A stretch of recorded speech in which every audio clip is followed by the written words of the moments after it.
So here are 20 questions of what I get asked as a wedding DJ. And I wanted to answer them honestly for you, really. So here they are. The first one is, are all wedding DJs actually good, or do some just press play? Well, the answer is yes, there are good and bad DJs out there. And we've already spoken about this previously in other videos. But the true difference is skill level and how long you've been doing it. Now, I've been doing this for 20 years and I've done so many different events, corporate events, weddings, kids' discos, clubbing, you name it, I've done it. And I've gained so much experience and skills over the years. I've now managed to be able to read a crowd just immaculately. I know what works and what fills a dance floor. But there are some DJs out there who just cannot read a dance floor or a crowd and just simply go by a playlist or, oh, I'll play that one, I'll play that one, and it just doesn't flow nicely. So yes, as I said, do your research on DJs. Make sure that they've got the experience and they can read a room and mix music rather than just press play on a playlist. Now, as we've spoken about in previous videos, why are DJs from £300 right up to £2,000 plus? And the answer and the truth is experience and business. If this is something they do as a full-time job, they've got premises, vans, loads of the top of the range equipment to buy and invest in, then that's what you are paying for, their true experience and knowledge of reading a room and a crowd to make sure that your dance floor is filled throughout the evening. So basically the key moment is cheap DJs will normally just ask for a playlist or just play what they want or what they think will work, and good experienced professional DJs will play to a crowd and read the room and mix that music. Now, while we're on that subject, the next question I get is, do DJs actually read a crowd or do they just play a playlist? Well, good professional DJs will read the room and play what suits best at that time from this song to that song. So it just flows throughout the course of the evening, is mixed really, really well. Now, what happens, question 4 here, what happens if my DJ on the night is terrible? There's just no one dancing, there's no atmosphere.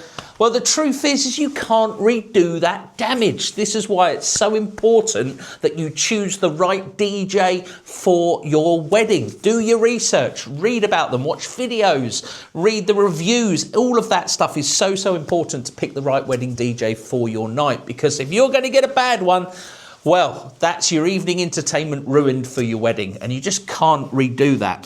So professionals, you know, they really will make your night, and a bad DJ, well, you're just never going to forget that either, are you?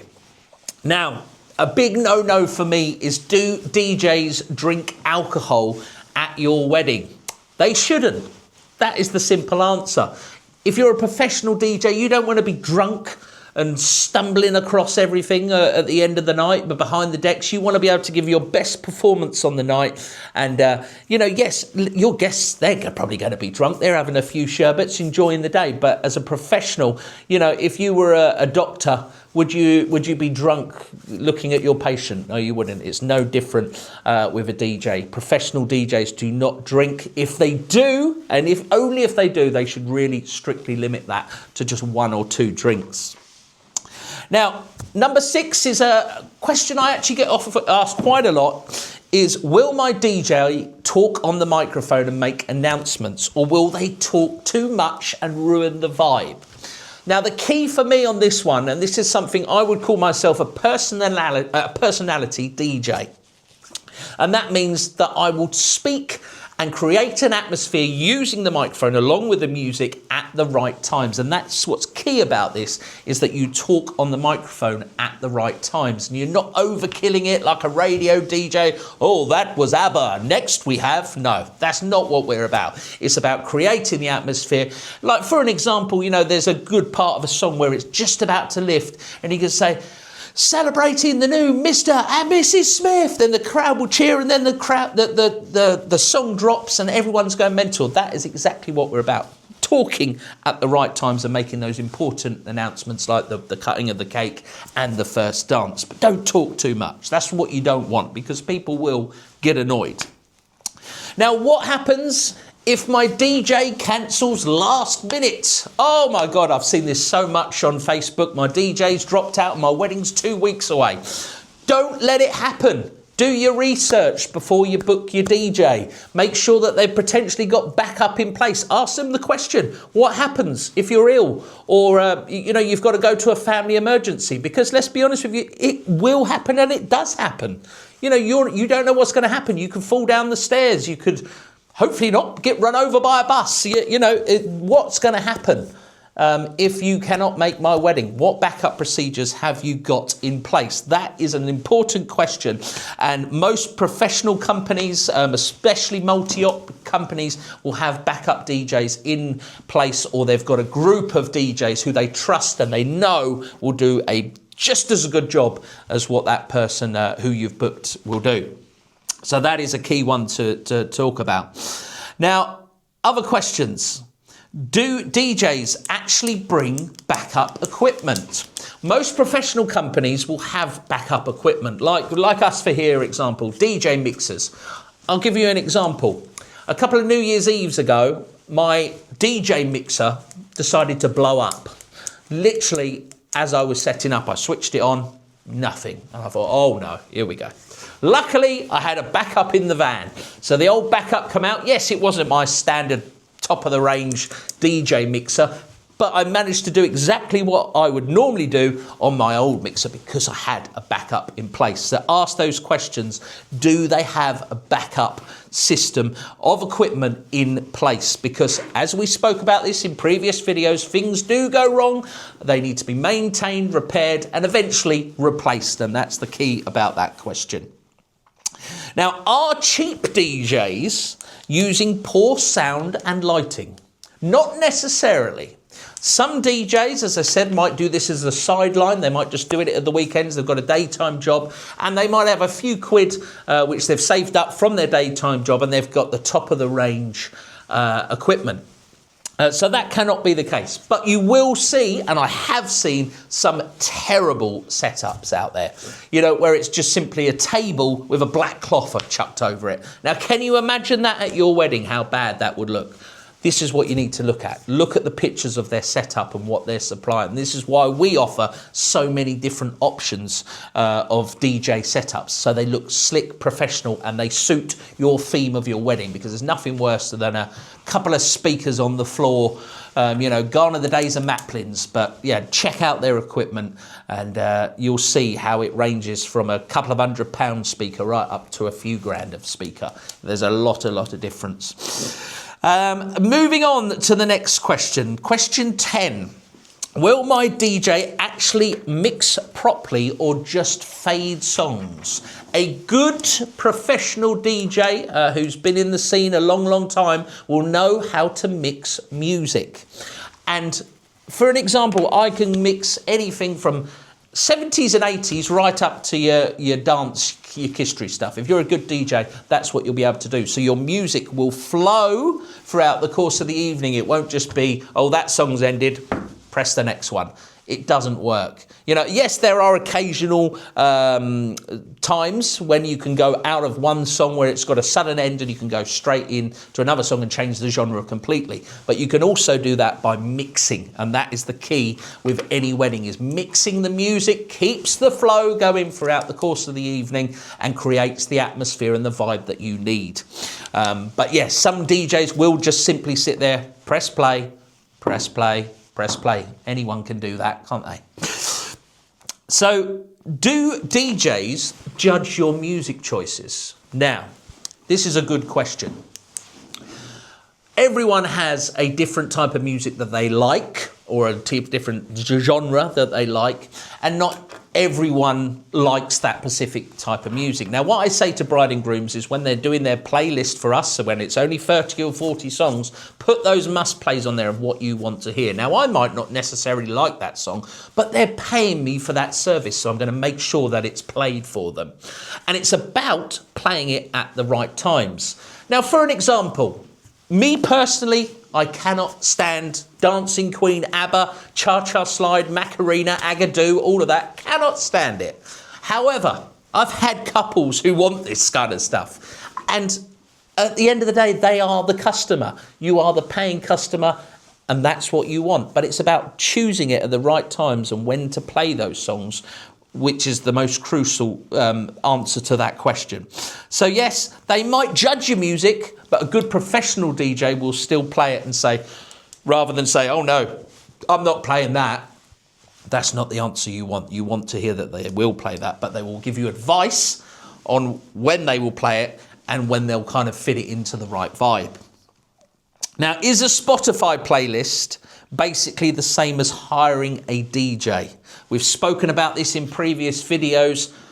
It's completely different. A Spotify playlist is your choice of music, what you think is best suited at your wedding. You're not necessarily thinking about everyone else in the room. You're just thinking about the music that you like and what you think will work. Now, you could be a huge music lover and you think you know everything about music, but you are paying that professional DJ to be able to read the room, read the crowd, and get them on the dance floor by paying the right music that they think will work, and it should work.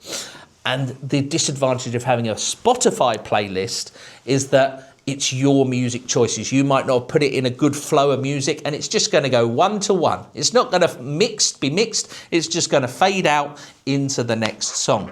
So we've spoken about this in previous videos. Please check them out about the Spotify playlists. Moving on to question 13. Why do some wedding dance floors stay empty? Now, the truth of this is answered in 4 answers. The wrong music at the wrong time. That is a very crucial answer. If you play the wrong music at the wrong time, you are not going to have anyone on the dance floor. It's about building the atmosphere and keeping the flow of music going so that dance floor stays full throughout the course of the evening. Secondly, we've just spoken about this, the DJ cannot read the room. He doesn't know what to play. You know, he's tried this, he's tried that, or he's just not, the flow of music's not working. The DJ cannot read the room. Do your research. Poor hosting and energy. Now, this comes in to speaking on the microphone. Speak at the right times, create the atmosphere, create the hype, and people will come onto the dance floor. That's what you want. And also another thing which comes into it is bad sound setup. There's nothing worse than feedback, hissy sound, not loud enough, or it just sounds muffled and awful. That's not what you want. You want the good equipment, good sound system, which again, you're just hearing a bit of bass. It gives you that feel and that atmosphere. Now, number 14. Will my DJ coordinate with the venue or just turn up? Now, a professional DJ will know a venue.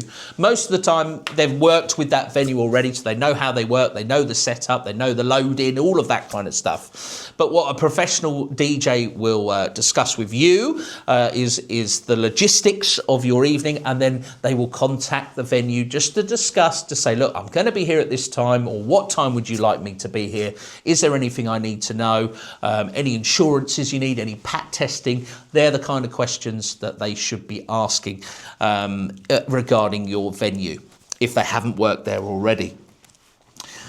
Number 15 is, do DJs care about your wedding, or is it just another job? Now, this is a good question. You know, now I set up this company because I wanted to help people, and I love what I do. I love weddings, I love DJing, and I love everything we offer.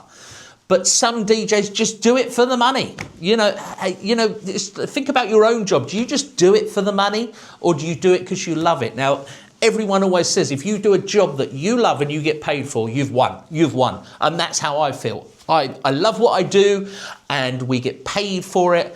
And that's just brilliant. That's the answers to my questions. If you just do it for the money, but you don't love it, then don't do it. Don't book that guy. That's not what you want. So there is some out there for the money. There's some out there who are passionate about what they do. They're the ones you want to book.